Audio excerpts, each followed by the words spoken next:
walaalaha furunta ku jira walaalaha dagaalamayo waxaan u sheegaynaa inaan annagana fadhinin oo soo gaari doono farxadooda aan la qaybsan doono soo diyaar manin waxaa jira meel kastoo la taagan yahay waxaa jiro dad aan ka raalli ahayn markii arkaan wejigan sharafta la markii arkaan oo taagan ciidankan ka naxayaa jira haddii dadweynuhu ay ku farxaan hooyada farxda aabbihii farxo midka naxaya cadowga adigu farxad bay kuu tahay waxaan halkaan leenahay cadowgu waa jaba ciidamada xoogga dalka Soomaaliyeed meel walba ay joogaan ma seexdaan ma fariistaan arrintaas ayada waa dadaalka dalkooda iyo dadkooda waxaa jira wadada hadda taagan kaankaraha dal kaankara waxa la cudur in la gooyo ma ogiye aan biskooni iyo waji kale lahayn waddanka kaankara ku dhex jiro inaan sifayno oo kaankara ka sifayno oo dalkana diyaar oo cadawga ka bixino oo imadanada raaxaysato diyaar mawtiin waxaan hadda diyaar u nahay madaxda dalka dibka ay ku jiraan dadaalka ay ku jiraan inaan u noqono wajiga isku halaynayn soo saas maahan walaalaha furunta ku jira walaalaha dagaalamayo waxaan u sheegaynaa inaan annagana fadhinin oo soo gaari doono farxadooda aan la qaybsan doono soo diyaar manin waxa ciidan kala dambayn leh waxa ciidan tishbiliin leh waxa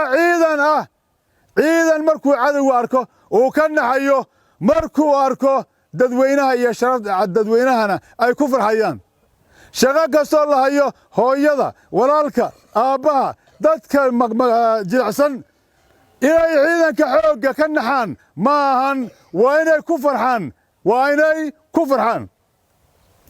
waxaa tihiin adinka ilaaladii qaranka kurkaas ayaa tihiin madaxdu dalka waa kurki ilaalinta kurki baa tihiin dalka ayadoo la ilaalinayo madaxdii waxaa loo baahan yahay bulshadii markii waddo la qabto ama waddo la xiro ama shaqo la wado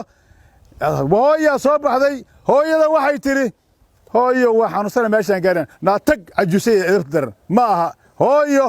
waa waxaan direyska aan wadanno waxaa laga keenay shacabka direyska aan wadanno waxaa laga keenay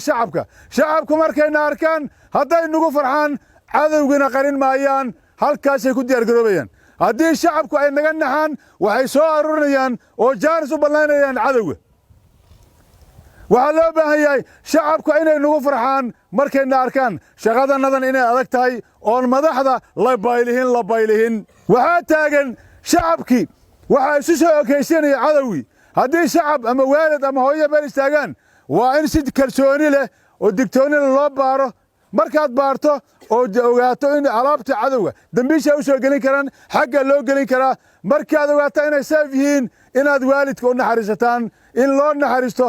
aabbayaashii waxaad ogaataan waxaan badbaadinaynaa waa dalka waxaad ogaataan inaanan noqon kuwii dalka baabiinayay waxaan waardiyaynaynaa waa shacabkanaga iyo dhiigganagii waxaad ogaataan shacabkanagu inuu naga cararin ee nagu soo cararo waxaa jira meel kastoo la taagan yahay waxaa jiro dad aan ka raalli ahayn markii arkaan wejigan sharafta la markii arkaan oo taagan ciidankan ka naxayaa jira haddii dadweynuhu ay ku farxaan hooyada farxda aabbihii farxo midka naxaya cadowga adigu farxad bay kuu tahay haddii sida loo libasan yahay unug iyo koox iyo horin tishbiliinka iyo amaamiirta la kala maqlo meel kasta oo la tago cadowga waa loo guulaysanaya waxaan ku soo gebagabaynayaa oo hadda aan leeyahay ciidankiinan meesha taagan oo dhallinyarada ah waxaa soo marteen istaakullo waxaa soo marteen howlo adag waxaa soo marteen tababar iyo tireen adag inaan kaga faa'iidaysano cadowga dadkanagana ku badbaadino annagana qarankana iyo calankana iyo sharaftana aan ku badbaadino xoogga dalka oo Soomaaliyeed oo dhanna aan magac ku yeelno soo saamaan